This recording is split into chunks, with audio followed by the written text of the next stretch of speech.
Now I would request our newly elected General Secretary, Shri Amit Kumar, to take the dais and present a few words, please.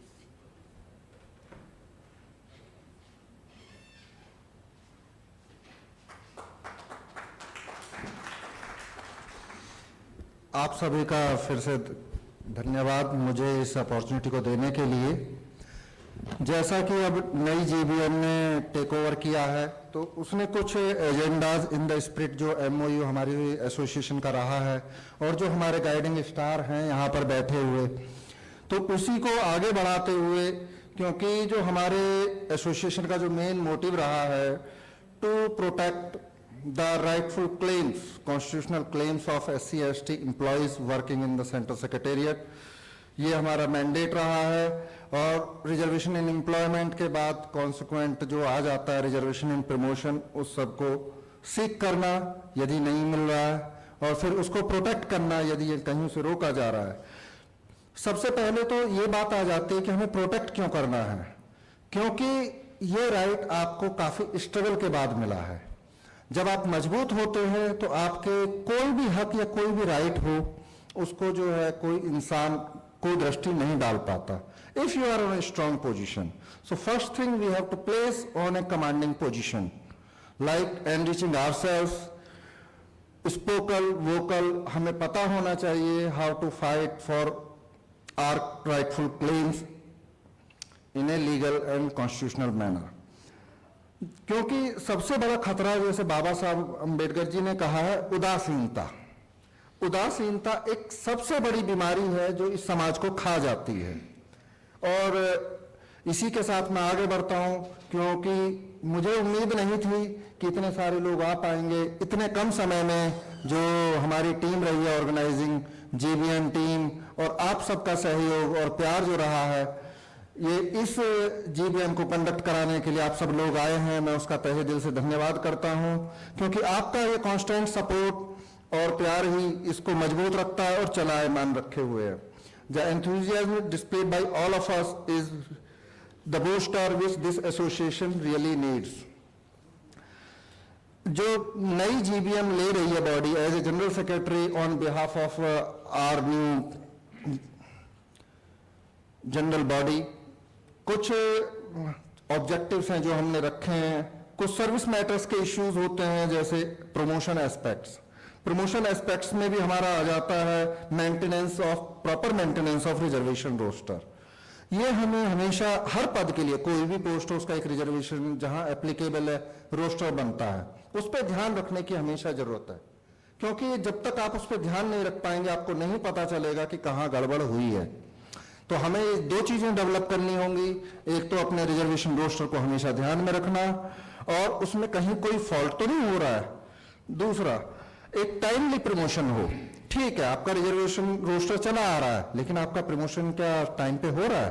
वो आज D है लेकिन 2 साल बाद रोक दिया किसी कारणों से, उस पर भी हमें ध्यान रखना है। ये मैटर सभी का है और हमें इस पे। दूसरा आ जाता है एक बेटर सर्विस कंडीशंस, जैसे सर्विस कंडीशंस में आ जाता है हेल्थ एजुकेशन अलाउंस, एलटीसी, जहां भी हमें राउटफुल क्लेम लगता है उनको उठाना चाहिए। और एक तीसरा जो सबसे बड़ा मुद्दा सर्विस मैटर से रिलेटेड आता है, discrimination at work place. There are ample guidelines, supporting guidelines हैं गवर्नमेंट की प्रोहिबिशन करने के लिए। यदि कोई आपके पास कास्ट अप्रोप्रिएट है, इनअप्रोप्रिएट रिमार्क्स कर देता है, इस टाइप का डिस्क्रिमिनेशन होता है, इस टाइप की गाइडलाइंस हैं। We should be in a polite way, because government ने एक रिड्रेसल मैकेनिज्म भी बनाया है।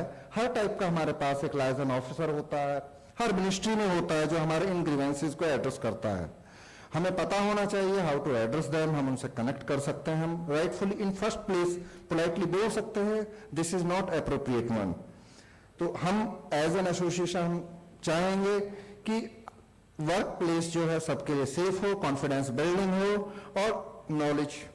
तीसरा जो सर्विस मैटर से ही जुड़ा आता है वो आता है कि हमारा जो वर्क प्लेस है वो कंड्यूसिव हो, वो कॉन्फिडेंस देने वाला हो, हमारी स्किल्स को हमें बढ़ाए।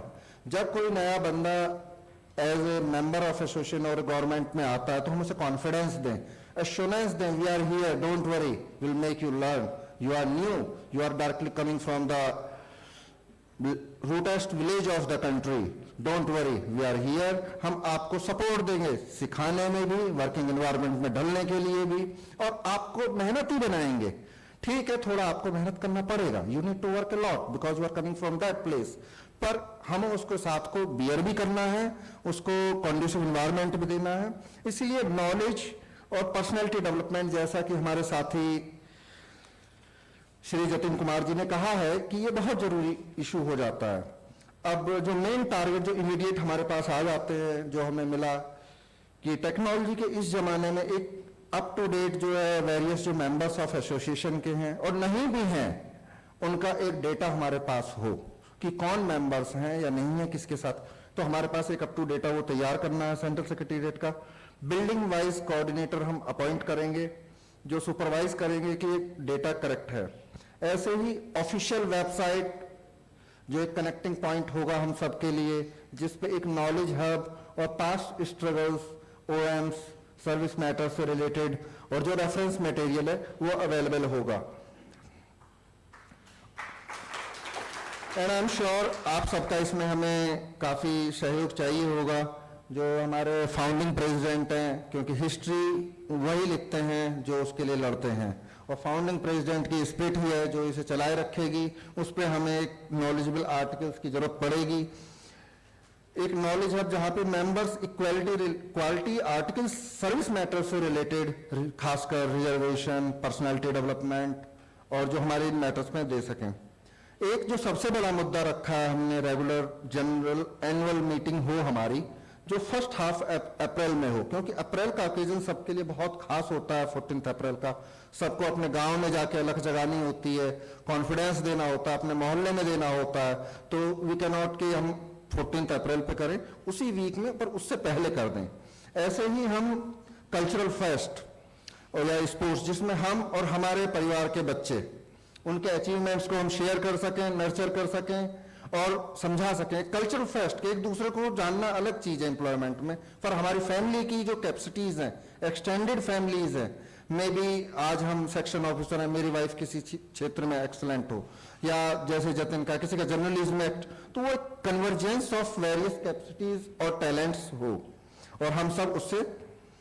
ऐसे ही एक फैसला और लिया गया है कि एक मंथली मैगजीन समता संवाद, जो हमारे वेलबींग मेंबर्स का, जिसमें जो हम सब लोग हैं अपने अचीवमेंट्स बता सकें, न्यूज़ लेटर्स बता सकें, लिटरेचर बुक रिव्यू कौन सी अच्छी है, क्या पढ़ना चाहिए, क्या नहीं पढ़ना चाहिए, किसके क्या अनुभव हैं। और इसके अलावा एक preparation of quality induction material on the topics of reservations, rosters, promotion matters, various LDCs in related to various service cadres, और issuance of ID card. Finally, I would like to say true education signifies empowering others and leaving the world a little better than we found. इसी के साथ हम association को, क्योंकि हमने अपने काफी स्ट्रगल के बाद रिजर्वेशन प्रमोशन को पाया, और मैं थोड़ा सा डेल्व करना चाहूंगा, टाइम की कमी है फिर भी, एक हिस्टोरिकल पे, क्योंकि हमारा जो स्ट्रगल शुरुआत होती है वो होती है ह्यूमन एग्जिस्टेंस से। ह्यूमन एग्जिस्टेंस का प्रथम पथ आता है जो लिबरेशन का आया, वो महात्मा ज्योतिबा फुले जी ने जो पहली बार एजुकेशन का जो दरवाजा खोला 1948 में, वो स्ट्रगल हंटर कमीशन के थ्रू एक मॉडल मिला गवर्नमेंट को, जो गवर्नमेंट ने अपनाया। इसके बाद उन्होंने डिमांड भी उठाई, रिजर्वेशन आए एम्प्लॉयमेंट में और इन सब में, पर वो ब्रिटिश सरकार ने नहीं मानी। ऐसे ही पहला जो रिजर्वेशन दिया गया वो 1904 या 5 के आसपास बंगाल में दिया गया, वो भी रिलीजन बेसिस पे। तो ये रिजर्वेशन की शुरुआत है कि पहली बार धार्मिक आधार पर रिजर्वेशन 1904 के आसपास बंगाल में मिला, और जिसका किसी ने अपोज नहीं किया। 1933 में जब पूना पैक्ट कम्युनल अवार्ड में आया, तब हमारे रिजर्वेशन जो रिप्रेजेंटेशन है political as well as reservation in employment की शुरुआत हुई है, और उसको प्रोटेक्ट करते हुए हमारे महापुरुषों के योगदान से कॉन्स्टिट्यूशनल वो आया। आपको शायद याद हो, ज्यादातर लोगों को फर्स्ट कॉन्स्टिट्यूशनल अमेंडमेंट लाया गया, उसमें एक सबसे बड़ा मुद्दा यह भी था कि रिजर्वेशन को अनकॉन्स्टिट्यूशनल, एक जजमेंट था मद्रास हाई कोर्ट का, अनकॉन्स्टिट्यूशनल दिया गया था, एजुकेशन से रिलेटेड था, पर उसके बाद ये अमेंडमेंट लाया गया और तब से ये स्ट्रगल के थ्रू चला आ रहा है। Subsequently we got the right of reservation in promotion और 93 के बाद से ये डिटोरिएट होता रहा, जिसमें इस एसोसिएशन का जन्म भी छिपा है।